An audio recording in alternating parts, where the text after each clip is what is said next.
নমস্কার বন্ধুরা, তনুশ্রীর রান্নাঘরে আপনাদের সবাইকে স্বাগত। আজকে আমি চলে এসেছি অন্য একটা খাবার নিয়ে। এই গরমের দিনে একটু ঠান্ডা ঠান্ডা কিছু না হলে ভালো লাগে না আমাদের মনটা, তাই তো? তাই আজকে আমি তৈরি করব ফ্রুট কাস্টার্ড। এই ঠান্ডা ঠান্ডা ফ্রুট কাস্টার্ডটা গরমের দিনে খেতে কিন্তু আমাদের সবারই খুব ভালো লাগে। চলুন দেখে নিই কীভাবে তৈরি করছি এই কাস্টার্ডটা।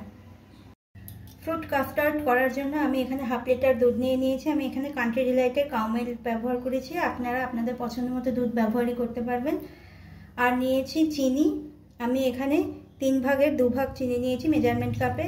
আর নিয়েছি 2 টেবিল স্পুন কাস্টার্ড পাউডার, আমি এখানে ভ্যানিলা কাস্টার্ড ব্যবহার করেছি। আর কিছুটা ঠান্ডা দুধ নিয়ে নিয়েছি কাস্টার্ড পাউডারটা গোলার জন্য।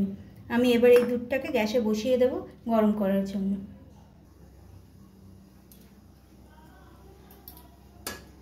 আমি দুধটা আগের থেকে একটা জাল করে রেখেছি।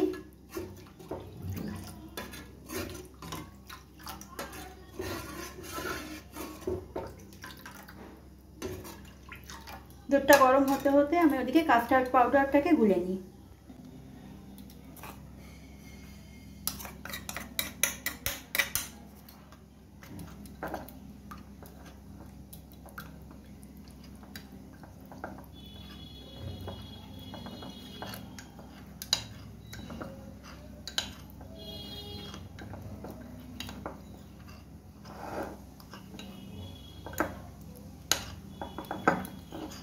কাস্টার্ড পাউডারটাকে খুব ভালো করে গুলে নিতে হবে যাতে ভেতরে কোনো ডালা না থাকে।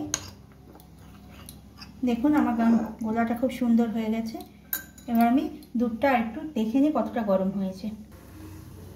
আমার দুধটা গরম হয়ে গেছে, দেখুন আশপাশে বুদবুদে উঠছে, মানে দুধটা আমার গরম হয়ে গেছে। এই পর্যায়ে আমি চিনিটা এর মধ্যে দিয়ে দিচ্ছি।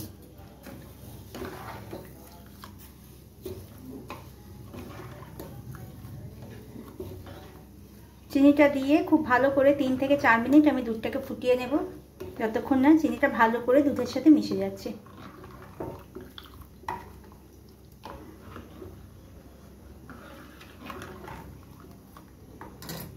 দেখুন আমার চিনিটা সম্পূর্ণ গলে গেছে, কিন্তু চিনিটা গলে যাওয়ার কারণে দুধটা অনেকটাই পাতলা হয়ে গেছে। তাই আরও 3 থেকে 4 মিনিট দুধটাকে আমি ভালো করে জাল করে একটু ঘন করে নেব। তারপর যে কাস্টার্ড পাউডারটা গুলে রেখেছি সেইটা দিয়ে দেব।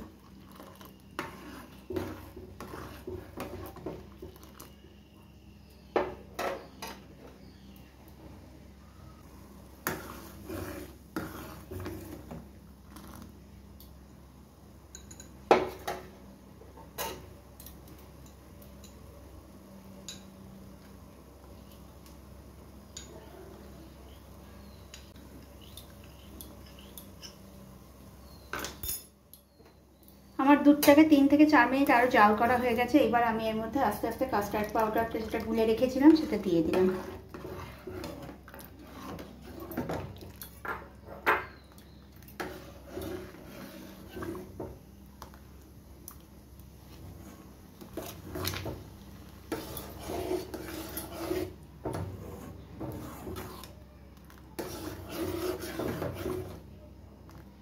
দেখুন আমার দুধটা কতটা সুন্দর ঘন হয়ে গেছে।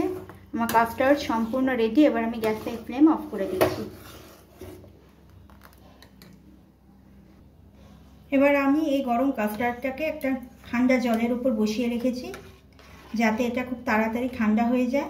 আর এটাকে আমি ক্রমাগত এইভাবে নাড়াচাড়া করবো, এর ফলে এর উপরে কোনো সর জমা হবে না।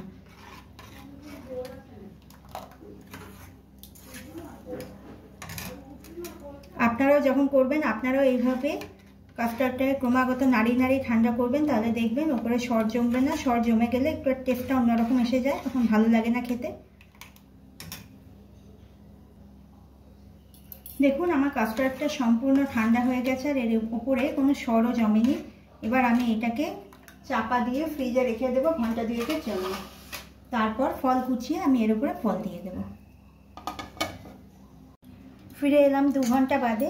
দেখুন আমি 2 ঘন্টা কাস্টার্ডটাকে ফ্রিজে রেখেছিলাম, এটা সম্পূর্ণ আমার ঠান্ডা হয়ে গেছে। এবার আমি এর মধ্যে কিছু ফল দিয়ে দেবো। দেখে নিই কী কী ফল আমি নিয়েছি। ফলের মধ্যে নিয়েছি কলা, আম, খেজুর, বেদানা আর নিয়েছি কিছু কাজু বাদাম। আমি ফলগুলোকে ছোট ছোট টুকরো করে কেটে নিয়েছি।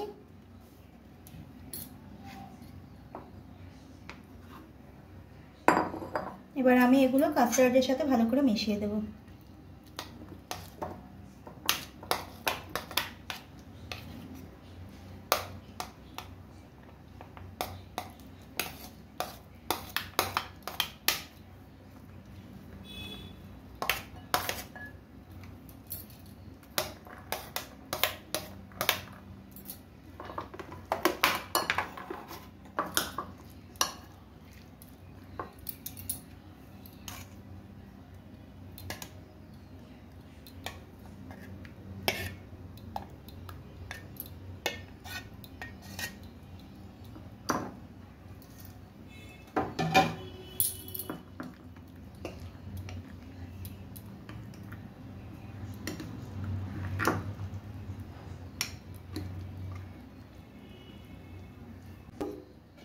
আমার ফ্রুট কাস্টার্ড একদম সম্পূর্ণ তৈরি।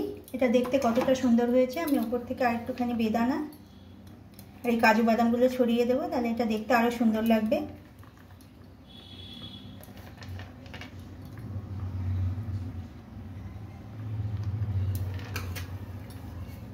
আপনারা কিন্তু আপনাদের পছন্দ মতো ফল এর মধ্যে দিতেই পারেন, কোনো অসুবিধা নেই।